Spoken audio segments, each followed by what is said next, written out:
had a meeting regarding हमारा meeting था regarding all the elected MDCs and MLAs, EMs.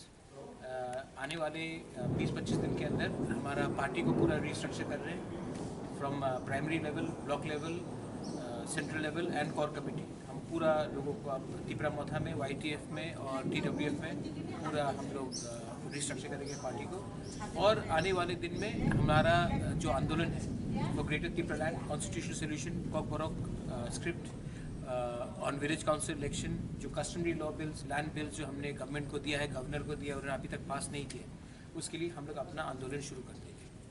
इसी के लिए आज हमारा मीटिंग हुआ और हमने अपने सब MLAs MDCs को बोला है अब घर में बैठकर कुछ नहीं होगा. लोगों ने हमें चुना है उनके लिए बात करने के लिए. हमारा अभी टाइम आया है उन लोगों के लिए बात करने के लिए. और चिंता मत करो, पावर में कोई भी हो, हमें तिपरासा के लिए बात करना है और हम इसमें 1 इंच भी